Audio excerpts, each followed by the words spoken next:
नमस्कार, आप देख रहे हैं आज तक। आपके साथ मैं हूं अंजना ओम कश्यप। वक्त हल्ला बोल का है। अगर महाराष्ट्र और झारखंड के चुनावों की चर्चा देश में इस वक्त छिड़ी हुई है तो उतनी ही जोर शोर से उत्तर प्रदेश में होने वाले उपचुनावों की भी चर्चा है।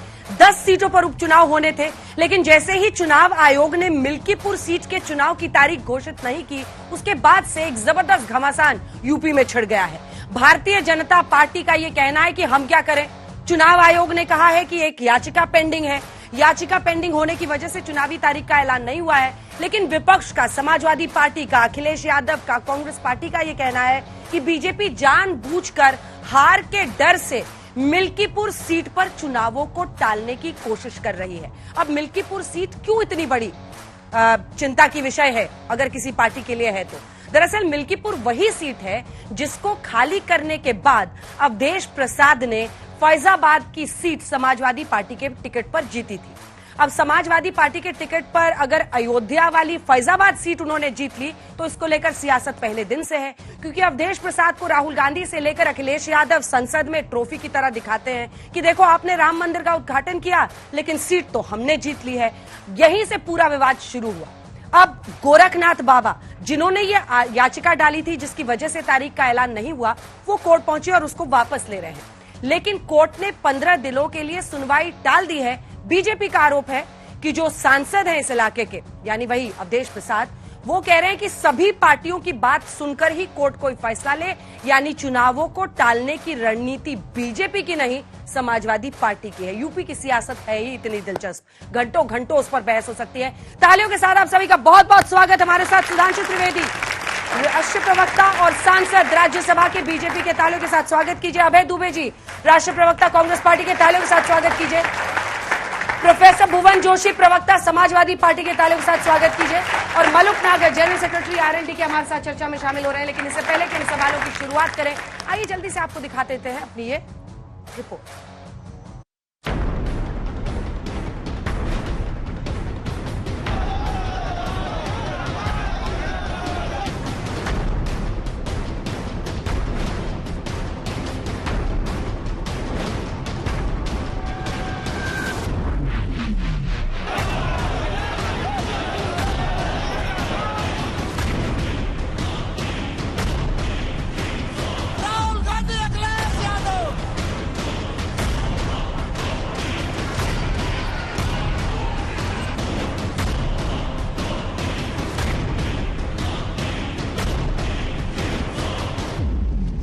उत्तर प्रदेश विधानसभा के उपचुनावों के लिए जो 10 सीटों पर चुनाव होने हैं, हमारे संगठन की ओर से पूरी तैयारी है। और हम लोगों ने अपने संगठन में जो भी तैयारी हमें करनी है, तैयारी हमारी कंप्लीट हो गई है। 2 सीटें भी आपके सामने ही हैं, खैर और गाजियाबाद, मझवा फूलपुर और एक मझवा फूलपुर, एक और जो है मीरापुर। हम सब लोगों ने बैठ करके विचार विमर्श किया है और उत्तर प्रदेश राज्य पूरे राष्ट्र में नंबर 1 का राज्य डेवलपमेंट के मामले में, कानून व्यवस्था के मामले में बने। इस पर विभिन्न विषयों पर विभिन्न स्तर पर चर्चा हुई। हम सभी के 9 को 9 उपचुनाव जीतेंगे और एक जो उपचुनाव वो भी जैसे ही घोषित होगा उसके लिए भी हमारी पूरी तैयारी है। हम लोग ये चाहते थे कि मिल्कीपुर विधानसभा के चुनाव साथ में हों, क्योंकि अगर कोई याचिका करी गई है तो उस याचिका से चुनाव को स्थगित करने का कोई मतलब नहीं था। अगर मान लीजिए कि 5 साल तक कोई याचिका चले तो क्या 5 साल के बाद चुनाव आयोग उस क्षेत्र में चुनाव नहीं कराएगा?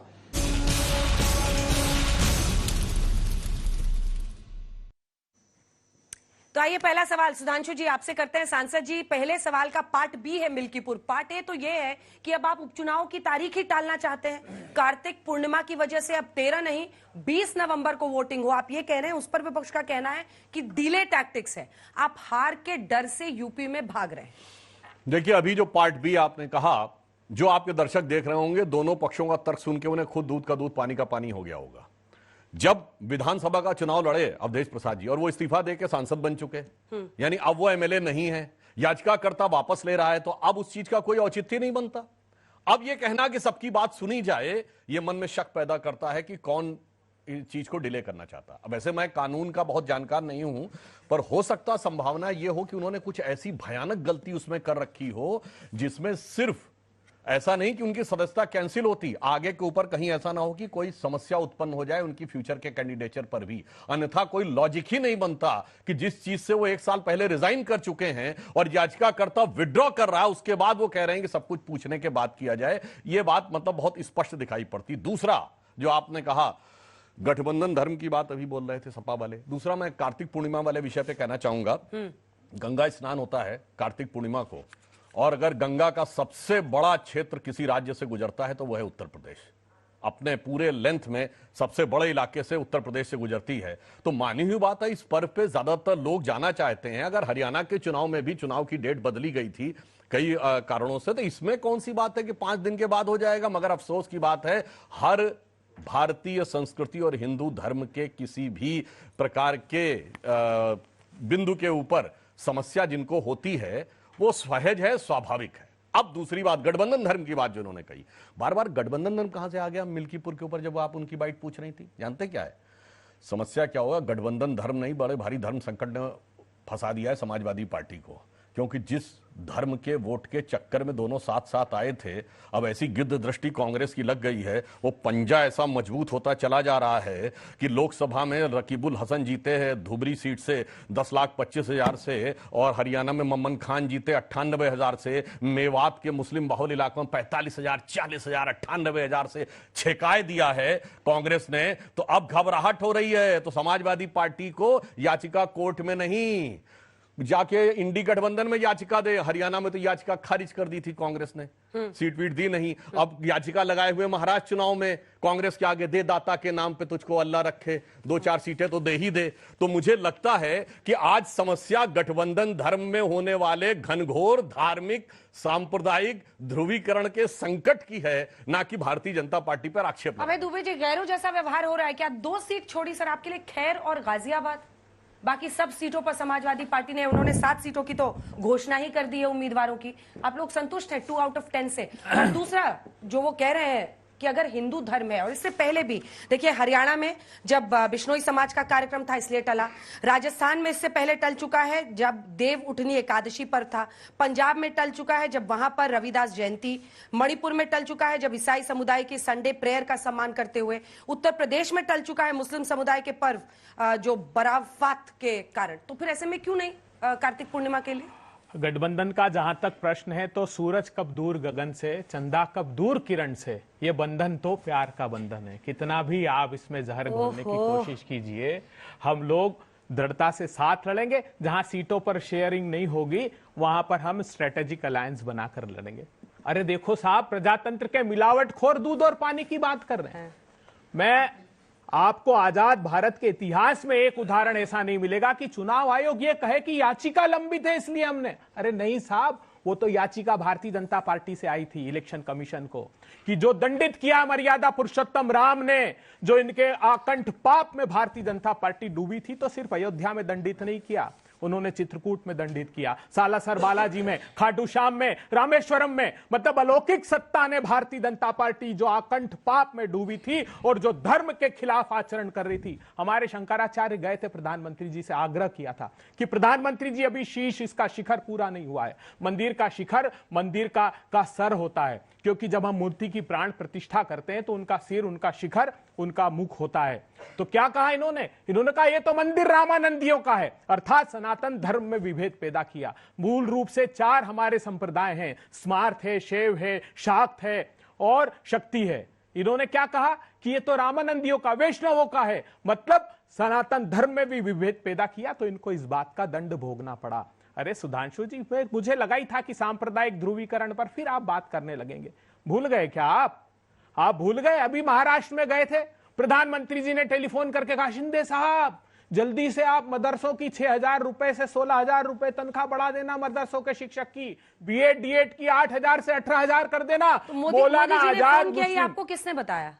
मोदी जी ने फोन किया क्या? टेलीफोन ऑपरेटर ने बताया? किसने बताया? नहीं, मुझे भारतीय जनता पार्टी के सूत्रों ने बताया। जैसे भारतीय जनता पार्टी में किसको सुनिए तो सही, मोदी जी ने प्यार न्योछावर कर दिया। और इतना ही नहीं, एक मंत्री इनके गिरिराज सिंह, वो बार बार डर बताते हैं, पाकिस्तान का डर बताते हैं, और इनके एक मंत्री वहां डिनर करके आते हैं। अरे देखिए आप, जयशंकर जी गए वहां पर, शर्मसार हो गया मैं तो ये सुनकर। उस एससीओ के सम्मेलन में शहबाज शरीफ ने क्या कहा? उसने कहा कि ये जो one road one belt initiative हमारा है, इकोनॉमिक कॉरिडोर, वो भारत की भूमि पर उसको आकार दिया जा रहा है। जो पाकिस्तान ने भारत की जमीन कब्जा रखी है, जिसको 1995 में हम लोगों ने एक सदन में सारे दल बैठे और ये कहा कि हर हाल में उसको लेकर रहेंगे हम। जब हम कश्मीर के चुनाव हुए तो 24 सीटें वहां की खाली छोड़ते हैं। एक शब्द हमारे विदेश मंत्री के मुंह से नहीं निकला। भारतीय जनता पार्टी ने इतना ही नहीं, वहां गए आंध्र प्रदेश, अरे चंद्रा बाबू डिबेट के पहले 2-3 मिनट में आज आप पाकिस्तान लेके आए। एक सेकंड सुन तो लीजिए आप।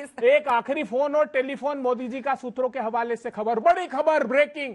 आंध्र प्रदेश के मुख्यमंत्री को फोन किया, अरे चुनाव उना हो गए, मुस्लिमों को 4% का आरक्षण बरकरार रख देना। ये तो होता है चुनाव में, हिंदू मुसलमान, भारत पाकिस्तान, मंगलसूत्र, मछली, मटन, शमशान कब्रिस्तान, ये चलता रहेगा। ये दोहरा चरित्र देखिए, सांप्रदायिक उन्माद का जहर घोलना छोड़ दीजिए। आपके बच्चे विदेश में शिक्षा अर्जित करें, आपके नेताओं के बच्चे बीसीसीआई के अध्यक्ष बन जाए, आपके नेताओं के बच्चे मंत्री बन जाएं, और वो आर्यन मिश्रा को गाय के नाम पर हरियाणा में गोली मार दी जाए, और एक मिश्रा को बहराइच में दंगों की आग में झोंक दिए जाए। सुधांशु जी, ये दोहरा चरित्र ठीक है सुधांशु जी, एक जवाब दे दीजिए, उसके बाद मैं आगे बढ़ूंगा। बाकायदा इन्होंने जो बातें बोली उनका बाकायदा मैं टेक्निकल जवाब देता हूं।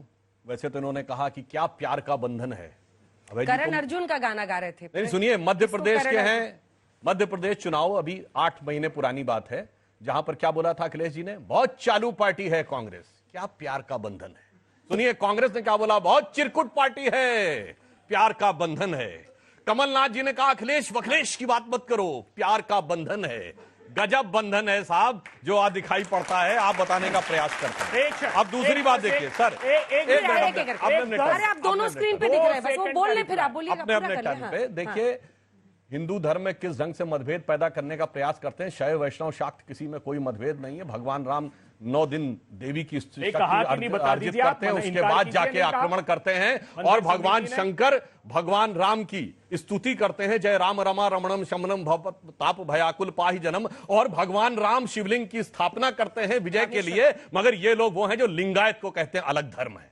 सोचिए कैसे हिंदू धर्म को बांटने की कोशिश करते हैं। और अब तो मजेदार बात ये सुनिए, मंदिर के वास्तु के जानकार हो जाते हैं, मंदिर की प्राण प्रतिष्ठा में मुहूर्त के जानकार हो जाते हैं। मतलब जो लोग जाके कहते थे कि एस्ट्रोलॉजी जो है वो बकवास है, फलाना है, ढिमाका है, वो आज लोग कैसे वक्त बदलते हैं और ये कह रहे हैं पाकिस्तान में जाके हमारे मंत्री, अरे पाकिस्तान के मंत्री, रक्षा मंत्री तो आपके पक्ष में बोले कि कांग्रेस पार्टी जो कह रही है वो सही है। बोलिए रक्षा मंत्री का टीवी पे बयान सुना था कि नहीं? और पूर्व मंत्री फवाद चौधरी, वो पौवा मारे बम वाला फवाद चौधरी, जो जिसने ये कहा था कि राहुल गांधी बहुत बढ़िया आदमी है और बीजेपी को जाना चाहिए, मोदी को हटना चाहिए, उसके बाद चाहे जो कर लेंगे, सबको दिखाई पड़ता है। और ये कहते हैं कि चाइना की वो जमीन मेरे भाई कब कब्जाई थी पाकिस्तान ने? 1948 में।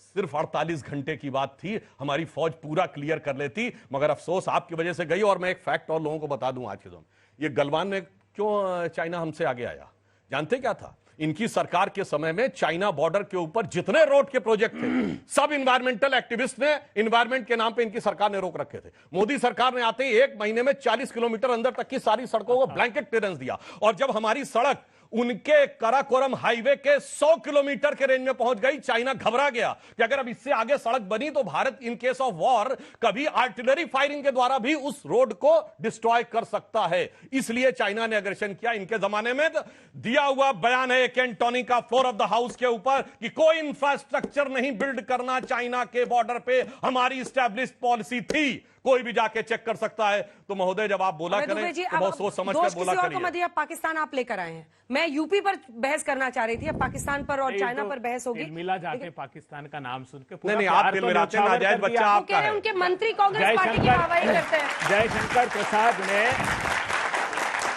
वो कह रहे हैं पाकिस्तान के मंत्री कांग्रेस पार्टी की वाहवाही करते हैं। नहीं, ये तो प्रधानमंत्री ने तो पत्र लिखा, प्रेम पत्र, नवाज शरीफ को एक प्रेम पत्र लिखा प्रधानमंत्री जी ने। मैं लाल किले की प्राचीर से प्रधानमंत्री को सुन रहा था, वो कह रहे थे 1947 बंटवारा इस देश पर दंश है, और चुपचाप प्रेम पत्र लिखते हैं। नवाज शरीफ जी, आपको 23 मार्च 1940 के पाकिस्तान स्थापना दिवस की बधाई। क्या था पता है 23 मार्च 1940 जब फजलुल हक ने मीनार पाकिस्तान पर अलग पाकिस्तान का प्रस्ताव पड़ा, उस दिन के लिए हमारे देश के प्रधानमंत्री जी शर्मनाक तरीके से उनको बधाई देते हैं। और क्या कह रहे थे अभी, हमारे प्यार का गठबंधन, हमारे प्यार का बंधन। देखिए मैं बीच में नहीं बोला, ये क्या कहते थे, नीतीश कुमार तुम्हारे लिए हमारे दरवाजे हमेशा के लिए बंद हैं। फिर गाते हैं कुंडी मत खड़काओ राजा, जल्दी अंदर आओ राजा। तब नहीं इनको लगा ये हम पर दोष देते हैं। नीतीश बाबू पे फंसी जाते हैं, सुधांशु जी, कुछ नहीं बचता इनके पास, फिर चुप हो जाते हैं, मंद मंद मुस्कान एकदम। अंजना जी, आज महत्वपूर्ण बात यह है कि उत्तर प्रदेश का जो उपचुनाव है, हाँ। ये लड़ाई बुनियादी रूप से मोदी जी और योगी जी की है। हम तो जीते हुए चुनाव, मोदी जी ने तय कर रखा है। मैं आज इस मंच से कहता हूं, एक रैली कर दे उत्तर प्रदेश के चुनाव में प्रधानमंत्री मोदी जी, तो बताइएगा। इतनी बड़ी रार और दरार है वहां कि प्रधानमंत्री जी चाहते हैं कि जिस लोकसभा के चुनाव में मुझे 240 पर ला दिया, तो ये 10 सीटें तो मैं आदित्यनाथ। ठीक है, मलुक नागर जी एक छोटा सा जवाब, एक लाइन बोल दूं? हाँ बोल दीजिए। बस देखिए लाइन, पहले तो इनके गठबंधन में कितना सुंदर है कि जम्मू कश्मीर में साथ साथ मिलके बड़ी बड़ी बातें किए थे। अब बड़े बेआबरू होकर तेरे कूचे से हम निकले, एक भी मंत्री का पद लेके नहीं निकले। लिया हमने। अब सुनिए दूसरी बात, नीतीश कुमार जी पर सिर्फ एक ही वाक्य। नीतीश कुमार जी जब हमारे साथ गठबंधन में नहीं थे, आप सबको याद हो, उनसे पूछा गया कि आरजेडी कांग्रेस के साथ हैं, तो उन्होंने क्या कहा था, जे रहीम उत्तम प्रकृति का कर सकत कुसंग और चंदन विश्व व्यापत नहीं लिपटे रहत भुजंग। आपको है ना अब ये भुजंग कौन था, अपने आप समझा जाता। आपको है ना उन पर भरोसा, नीतीश बाबू पे? 29 साल में 28 तो हमारे साथ रहे हैं, हाँ। बाकी तो इनसे बाकी पूछ जो लीजिए। उधर तो उन्होंने बोला बाकी के लिए कि चंदन विश्व व्यापत नहीं लिपटे रहत भुजंग। चलिए ठीक है, मलुक नागर साहब आप एक छोटा सा उसके आप उसके बाद से यहाँ का जनता। देखिए, अभी हमारे कांग्रेस के साथी ने कहा कि बीजेपी वहां चुनाव नहीं कराना चाहती मिल्कीपुर में। हाँ। इनको पता नहीं, शायद ये स्टडी करके नहीं आए कि माननीय सुप्रीम कोर्ट का ये आदेश है कि अगर कोई भी चुनाव से संबंधित केस किसी भी माननीय कोर्ट में है और सेक्शन अब ये बीच में देखिए ऐसे बोलेंगे फिर मैं बोलने नहीं दूंगा इनको। सेक्शन 171 के तहत हाँ। वो चुनाव वहां नहीं हो सकता। और अगर वो जो बीजेपी का कैंडिडेट वापस ले रहा है और ये वहां कह रहे हैं कि हमारी बात सुनी जाए, तो इसका मतलब जो सुधांशु जी ने कहा है, कुछ ना कुछ डॉक्यूमेंटेशन में ऐसा है। अगर कोर्ट ने कोई ऐसा ऑर्डर पास कर दिया कि एमपी की सदस्यता भी जाए और आगे वो चुनाव भी ना लड़ पाए, इस डर की वजह से मिल्कीपुर में ये चुनाव अवधेश जी इनको जवाब देने दीजिए। गोरखनाथ बाबा जो कि बीजेपी के उम्मीदवार थे, वो तो याचिका वापस ले रहे हैं। अब अवधेश बाबू कह रहे हैं कि नहीं, सबकी आप पक्ष सुना जाए। क्यों? देखिए, याचिका दायर किसने करी? भारतीय जनता पार्टी के लोगों ने करा। क्या इसमें भी समाजवादी पार्टी विपक्ष का दोष है? जैसा कि ट्रेंड चल रहा है, कुछ भी होता है उत्तर प्रदेश में, चाहे बुलडोजर से हत्या हो जाती है, चाहे महिलाओं के साथ, पहलवान बेटियों के साथ, सब विपक्ष का दोष होता है। ये तो नया ट्रेंड देश में चल ही रहा है। और भारतीय जनता पार्टी को जनता ने जवाब देने का काम करा। बड़ी ताकत के साथ, बड़ी विनम्रता के साथ मैं कहना चाहता हूं, माननीय अखिलेश यादव जी के नेतृत्व में पीडीए ने जो आज उत्तर प्रदेश में इनको आधा करने का काम करा है, उसी से तिल मिलाए हुए हैं। और मैं आपको बताना चाहता हूं, यही पीडीए की ताकत है जो 10 सीटों पर आपको जवाब देना चाह रही है। आप अयोध्या की बात करते हैं, अयोध्या में जमीन का घोटाले आपके लोग करते हैं। क्या देश और प्रदेश से छुपा हुआ है? कैसा मंदिर, लीक वाला मंदिर बनाने का काम करते हैं? देश और विश्व ने किस तरह का रिएक्ट करा है? पूरा देश जानता है आपकी नीति और नीयत को। और आप भ्रष्टाचार वाले लोग क्या बात करेंगे, जिनका राष्ट्रीय अध्यक्ष बंगारू लक्ष्मण रिश्वत लेते हुए कैमरे पर पकड़ा जाता है, वो लोग भ्रष्टाचार की बात करेंगे? ये लोग, मैं कहना चाहता हूं, पिछड़ा, दलित, अल्पसंख्यक समाज, आदि आबादी, निश्चित तौर पे कहना चाहता हूं, और अगला समाज जब से एक अखिलेश यादव जी के नेतृत्व में इकट्ठा हुआ है, तब से ये तिल मिलाए हुए। चुनाव कभी भी करा लीजिए, भारतीय जनता पार्टी का वहां सूर्यास्त केवल माननीय अखिलेश यादव जी ने करा है, फिर इनका सूर्यास्त होने के जा रहा है। 10 की 10 सीटें इंडिया गठबंधन और जीतने जा रहा है। ये बात मैं बहुत दावे के साथ आपके बीच में। ठीक है मलुक जी, छोटा सा अभी हमारे साथी ने पिछड़े समाज की बात की। हाँ। अभी कल यादव साहब हैं, पिछड़े समाज के कांग्रेस के चीफ हैं, चीफ हरियाणा चीफ हैं, और उन्होंने हरियाणा के चुनाव को ध्यान में रख करके इस्तीफा दे दिया। तो उनके समझ में ये आ गया, उनके समझ में, देखा फिर भाई मैं बोलने नहीं दूंगा, उनके समझ में ये आ गया, उनके समझ में ये आ गया कि कांग्रेस पिछड़ों की वोट लेती रही, दलितों की वोट लेती रही, शोषण करती रही, दिया कुछ नहीं। और आज ऐतिहासिक दिन है देश में, प्रधानमंत्री भी पिछड़े समाज से है और हरियाणा का मुख्यमंत्री पिछड़े समाज से है। तो भाई पिछड़े की पीडीए की बात करोगे मेरे साथियों तो बीजेपी या एनडीए की तरफ की बात ऑटोमेटिक आती आपके है। ओबीसी सेल मैडम एक के काउंटर हमारा चेयरमैन बनता जो है। Ajay Yadav madam madam madam इनका काउंटर मुझे देना है। देखिए करण अर्जुन में तय कर एक क्षण का नहीं नहीं ये आप तो करंट से बचेंगे तो अर्जुन से पिटेंगे, मत चिंता करो आप। ये मलुक नागर जी ने एक बात की थी, मैं उस पर प्रकाश डालना चाहता हूँ। 4 जून को अवधेश प्रसाद जी लोकसभा के लिए चुन लिए गए। 12 जून को उनकी विधानसभा से इस्तीफा दिया, रिक्ति घोषित हो गई। मैं चुनौती देता हूं कि जब रिक्ति घोषित हो जाए तो कोई कानून जब तक स्थगन न हो किसी कोर्ट का, तब तक कोई चुनाव रोका नहीं जा सकता। ये तो शरणम गच्छामी हो गया। इलेक्शन कमीशन ऑफ इंडिया ये पर्ची देते हैं इस डेट में। अरे हाँ, महाराष्ट्र में एक चरण में चुनाव, ऐसी क्या परिस्थिति और वो इस्तीफा दे दे तो अपॉइंटमेंट के बारे में जजमेंट रुक जाएगा। देश की सब क्या बात कर रहे हैं? हुई कि नहीं हुई बताओ। 12 जून को कॉज ऑफ एक्शन खत्म हो गया भाई। कोर्ट का ऑर्डर है, सुप्रीम कोर्ट का ऑर्डर है, क्या बोलने लगते भाई? अगर केस पेंडिंग है कॉज ऑफ एक्शन नहीं है वो विधायक रहेंगे। हो सकता स्टडी करके आओ, माननीय सुप्रीम कोर्ट का ऑर्डर है यार। चलिए इनकी बात मान ली तो आपके लोग क्यों गए कोर्ट में? वहां कौन क्यों गए? 12 समाजवादी तारीख पार्टी को के लोग, जब उसका हो जवाब गया दीजिए ना। कॉज ऑफ एक्शन खत्म हो गया भाई। हाँ तो फिर वह क्यों है गए नहीं भाई? रिक्ति। फिर क्यों गए? कोर्ट ने मान भी लिया, मुकदमे क्यों गए के- सभा वाले? कहिए, अरे बोलिए, उससे जवाब दीजिए। उससे क्या फर्क पड़ता है? अब उससे क्या फर्क पड़ता है? क्या बढ़िया दंड देने लगते हैं उससे? इनको डर लगने लगा है कि फिर से दंडित कर देंगे मर्यादा आपने के कहा- नाम। देखिए मलूक जी कह रहे आपस में। मलूक जी एक मिनट मलूक जी कह रहे थे कि हमारे ओबीसी हैं। अरे मैं बताना चाहता हूं इस देश को, जन्मजात ओबीसी अगर कोई है तो मेरे नेता माननीय अखिलेश यादव जी हैं,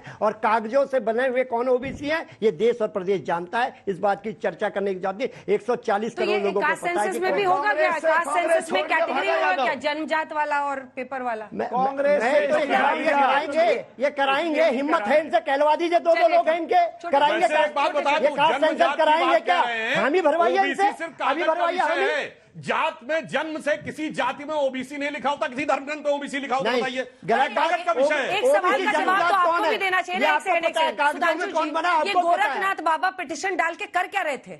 मंत्र जाप कर रहे थे? जी नहीं, अब मैं बताता क्यों नहीं किया? हूं। अब सुनिए इनको बात जवाब। फॉलो अप क्यों नहीं किया उन्होंने तो जवाब दिया। अगर उनको लगता है अवधेश प्रसाद ने फर्जी वकील से अपना देखिए उनके टेस्टिफाई वकील किया का है। टीवी पे दिया गया बयान है कि जो नोटरी था जिसने अवधेश प्रसाद जी का डॉक्यूमेंट साइन किया था, सर्टिफिकेट। उसका लाइसेंस ही नहीं था। अरे लाइसेंस विधायक है नहीं, कम से कम लाइसेंस की डेट विधायक बता है दीजिए। नहीं, फर्जी था वो, नोटरी फर्जी था। इन्हें उसका लाइसेंस दिखा देना चाहिए। दिखाइए उसके बाद सांसद है इस देश के। आराम से आराम से थामिए। निर्वाचित सांसद है अरे वही हो। तो फॉलो अप करते ना केस को। तो फॉलो अप तो अब गोरखनाथ बाबा जैसे अच्छा, डेट नहीं अनाउंस आपने करें, हम पेटिशन वापस ले लेंगे। क्यों?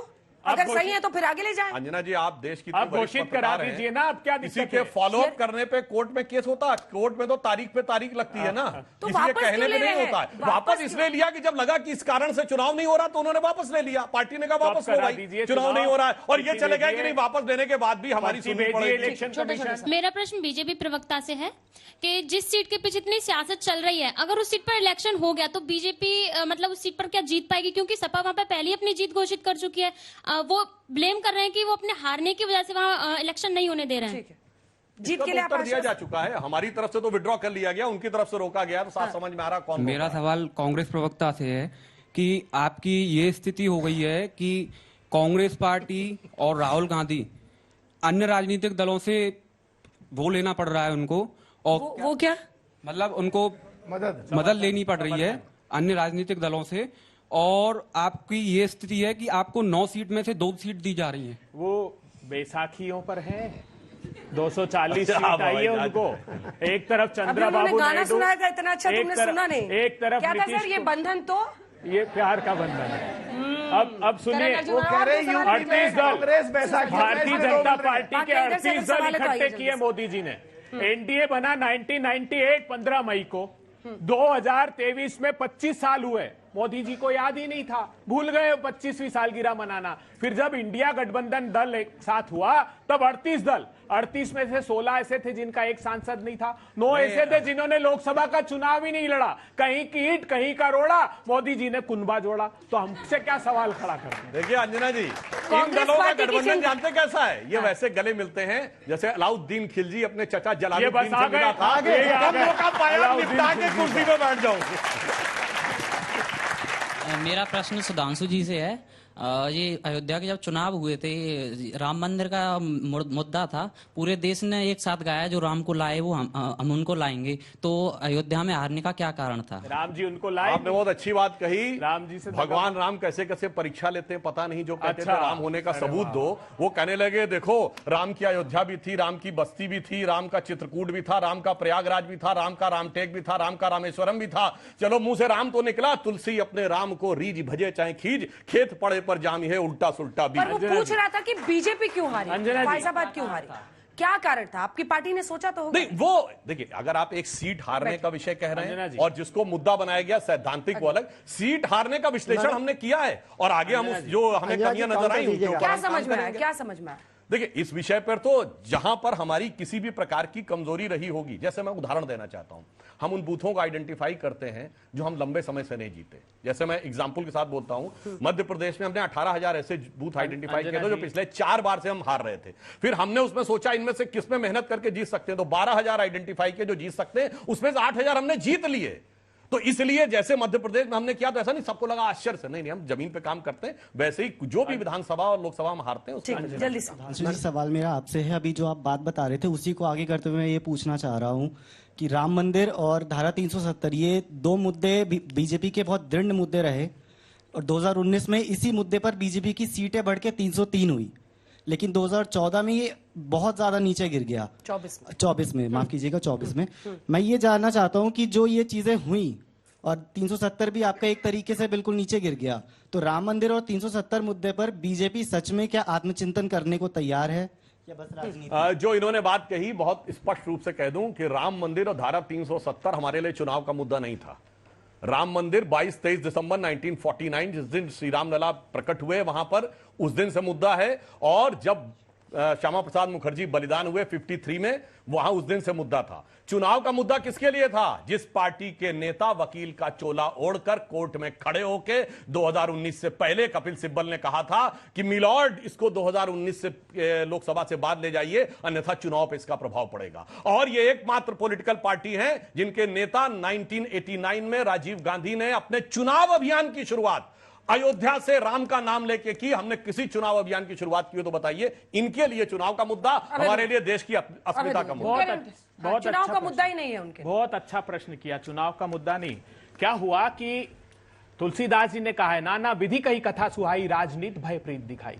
रावण ने जब माता सीता का हरण किया तो राजनीति से, भय से, प्रीत से, वैसे इन्होंने सत्ता का हरण किया। मर्यादा पुरुषोत्तम राम को इस बात का आभास हो गया कि मेरे नाम से छद्म रूप धारण करके सत्ता का हरण इन्होंने किया है। मैं विश्वास दिलाता हूं जब भी मिल्कीपुर का चुनाव होगा, मर्यादा पुरुषोत्तम प्रभु श्री राम फिर से दंडित करेंगे। इन लोगों को तो क्षमा मांगनी आपको भगवान राम दंडित कर रहे हैं, बता रहा हूं, जवाब दीजिए। ये अभी बहुत बोले कि भगवान दंडित कर रहे हैं। राहुल गांधी भगवान नाम शपथ लिए थे, जाके देखिए। अंग्रेजी में बोले हैं आई solemnly affirm, अच्छा, not swear in the name of God. और आपकी आस्था है तो मत करिए, मगर उसके बाद ऐसे ऐसे करके दिखाए हैं पार्लियामेंट में आके, ये भगवान को देखो। और जाके फिर चेक करिएगा, 2014 में हिंदी में शपथ लिए राहुल गांधी ईश्वर के नाम की। फिर उनको लगा शायद काम चल जाए 2019 में के चुनाव से पहले जनेऊधारी बन गए, कुर्ते के ऊपर बाहर वाले, और अपना गोत्र तक बता दिए। फिर लगा इससे काम ही नहीं बनेगा, तो 2024 में क्या किया, वो कुर्ता उर्ता छोड़ के हाफ वाली पहन के और काल मार्क्स वाली दाढ़ी बढ़ा के और फिर आके बोलने लगे आप पहले solemnly affirm। बोलो भगवान के नाम की जो शपथ नहीं लेते वो आज आके भगवान पे भाषण देते हैं। इसी को कहते हैं कलयुग में पंचतंत्र की वो कहानी याद रखिए। किसी के ऊपर व्यक्तिगत आरोप नहीं लगा रहा हूं। क्या होता है भगत और क्या होता है बगुला भगत। जवाब दीजिए। जो बागबा फूलों का वफादार नहीं है, गुलशन की हिफाजत का वो हकदार नहीं है। विभिन्न भाषा, भूषा, भेषज, धर्म, संस्कृति, संस्कारों का यह देश है। सबको अपनी आस्था से अपने धर्म का पालन करने का अधिकार है। हिंदू धर्म के प्रणेता बनकर घूमते हैं। क्या है हिंदू धर्म? जब भगवान शंकर में हिंदू धर्म प्रतिबिंबित होता है तो सृष्टि को बचाने के लिए कालकूट नाम का विष कंठ में धारण करने का नाम हिंदु धर्म है। विष वमन करके सांप्रदायिक उन्माद फैलाना हिंदू धर्म का प्रतिनिधित्व नहीं करता। जब चीर को प्रदान कर देना का अर्थ होता है हिंदू धर्म। जब श्री कृष्ण ने चीर को प्रदान किया, आप बलात्कारियों को सत्ता की सरपरस्ती देते हो, आप हिंदू धर्म आप में प्रतिबिंबित नहीं होता। जब मर्यादा पुरुषोत्तम राम में होता है तो वचन की मर्यादा की रक्षार्थ 14 वर्ष तक वन में गमन कर जाना, रोज वचन को तोड़कर सत्ता का भोग हिंदू धर्म नहीं होता। सिर्फ धर्म के नाम पर लोगों में द्वेष फैलाने का काम करते हैं। मेरे नेता शंकर भगवान के प्रति हिस्टोरिकल फैक्ट में आपसे पूछा, क्योंकि बार बार आप कह रहे हैं कि भगवान राम के नाम पर सत्ता में आते हैं। बीजेपी कब आई भगवान राम के नाम पर सत्ता में? यही तो ही कहते थे। देखिए इन्होंने क्या कहा कि हमको, मतलब नहीं आई ना। नहीं, आपने देखा नहीं 90 के दशक में क्या कहते थे?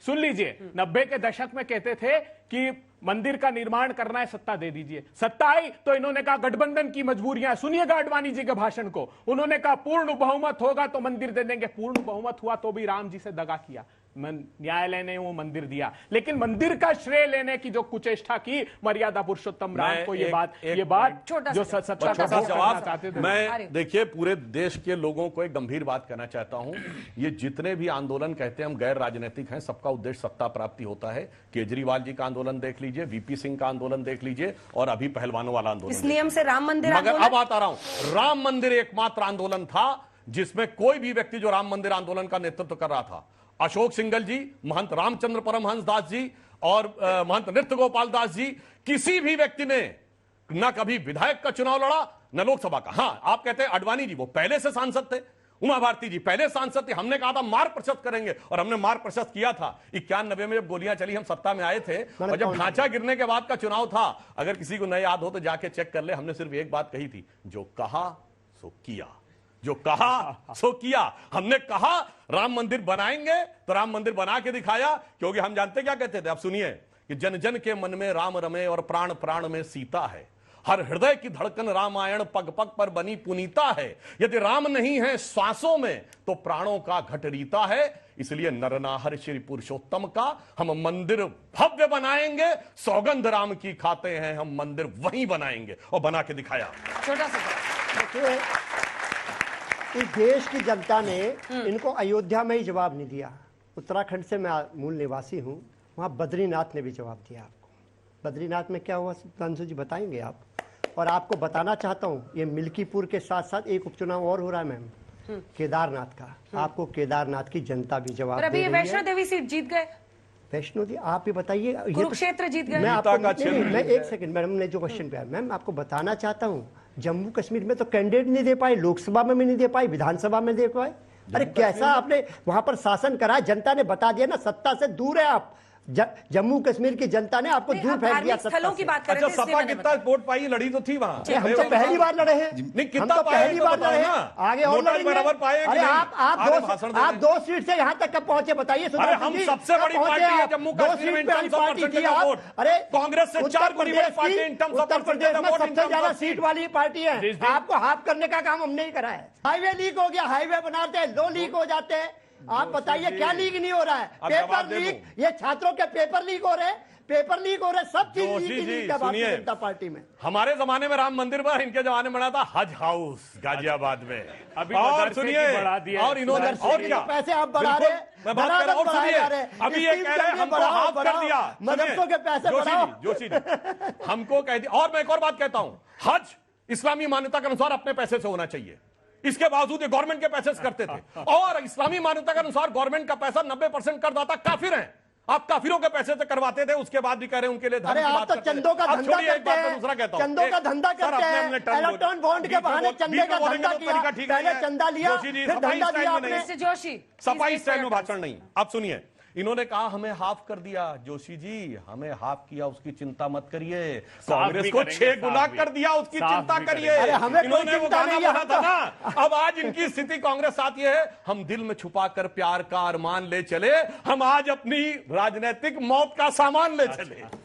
सर मेरा सवाल कांग्रेस प्रवक्ता से है। सर आप एक राष्ट्रीय पार्टी है और आप विपक्ष के तौर पर लीड करना चाहते हैं, लेकिन उपचुनाव में हम देखते हैं कि आपके साथी को ज्यादा सीटें मिली और आपको सिर्फ 2 सीटें मिली है। आप बात करते हैं कि ये प्यार का बंधन है, सर ये बराबरी का बंधन तो लग नहीं रहा। अगर आप नेशनल पार्टी के तौर पर लीड करना चाह रहे हैं तो आप ऐसे कम सीटों पर कैसे लीड करेंगे? रिलेशनशिप समझ नहीं पा रहे हो, कॉम्प्लिकेटेड लग रहा है इसका स्टेटस।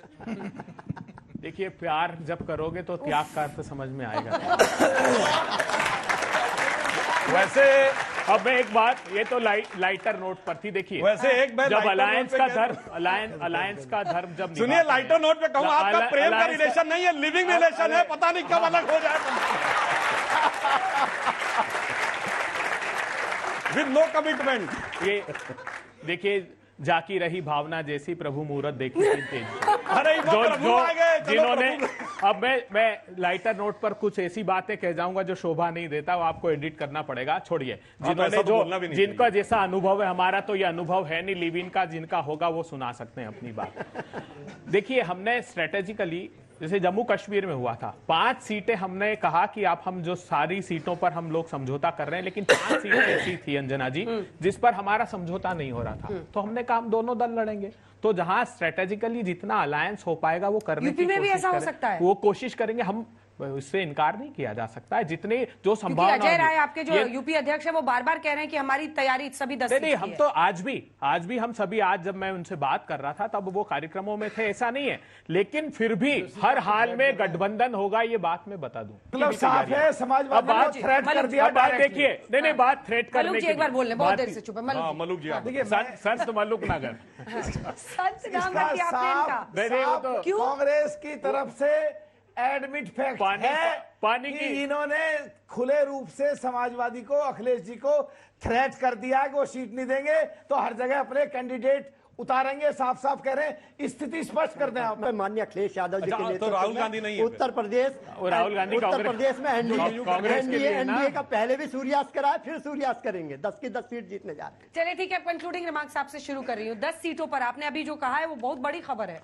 आप कह रहे हैं कि अलग अलग भी लड़ सकते हैं, फिर तो बीजेपी फायदा ले जाएगी, फिर तो उनको चिंता ही नहीं करनी चाहिए। सूरत में भारतीय जनता पार्टी को कोई लाभ नहीं मिलेगा। उत्तर प्रदेश की, मैंने कहा ना, उत्तर प्रदेश में आधी लड़ाई तो मोदी जी, योगी जी आपस में लड़ रहे हैं और आधी जनता उत्तर प्रदेश की इनके खिलाफ लड़ रही। तो पराभव प्रारंभ हो गया उत्तर प्रदेश से, और इसमें सबसे बड़ा योगदान मर्यादा पुरुषोत्तम भगवान श्री राम का हो। 13 को ना हो, 20 को हो जाए, वोटिंग से क्या फर्क पड़ता है? एक सप्ताह हटने से बीजेपी को कैसे फायदा हो जाएगा? देखिए, हम तो इतना कहना चाहते हैं, जब भी चुनाव होगा, पीडीए की ताकत इतनी बढ़ चुकी है उत्तर प्रदेश में कि एनडीए का समाप्त हो जाएगी, और ये देखिए, इस काम को केवल माननीय अखिलेश यादव जी की डायनामिक लीडरशिप करेगी। चलिए, चौधरी चरण सिंह जी की विचारधारा, जिसको माननीय प्रधानमंत्री जी ने उस विचारधारा को लेकर के चौधरी जैन जी को जो आगे किया है, उससे हम लोकसभा में भी 100% रिजल्ट दिया। जितनी सीट मिलेंगी अब भी 100% रिजल्ट देंगे। और हमारे जो साथी बीजेपी के हैं, बीजेपी के हर जगह इतनी वोट देंगे, हर जगह इतनी वोट देंगे कि 10 में से 9 में जो चुनाव हो रहे हैं, 9 में से 9 की सीट एनडीए की जीत करके जाएंगे। जिसने जंग टाली समझो उसने जंग हारी, ये अखिलेश बाबू का है। उसी पर जवाब देखिए, इनके पीडीए का अर्थ है पी फॉर परिवारवादी, डी फॉर दबंगई और ए फॉर अपराधी। ये इनका पीडीए का फुल फॉर्म है। और इन दोनों का आपस का संबंध कैसा सुंदर है, मैं बताना चाहता हूं। जब 77 में जनता पार्टी बनी और 80 में टूट गई आपसी लड़ाई, जनता परिवार में आज भी देखते रहते हैं, जनता दल यू है, अलग है, एस है, जनता दल, बीजू जनता दल है, समाजवादी है, वो सब एक नहीं रह पाए। तो अटल जी ने दुखी होकर कहा था, क्योंकि हमने तो अपनी पार्टी उसमें समा दी। वो आज इन पे बहुत सही रहती है। बेनकाब चेहरे हैं, दाग बड़े गहरे हैं, बेनकाब चेहरे हैं, दाग बड़े गहरे हैं, अपनों के मेले में मीत नहीं पाता हूं, गीत नहीं गाता हूं। बहुत बहुत धन्यवाद सभी यहाँ पर जितने लोगों ने मंच पर अपनी अपनी पार्टी की तरफ से बात की। इसी के साथ हल्ला बोल में इतना ही। देश दुनिया की बाकी खबरों के लिए आप देखते रहिए आज तक।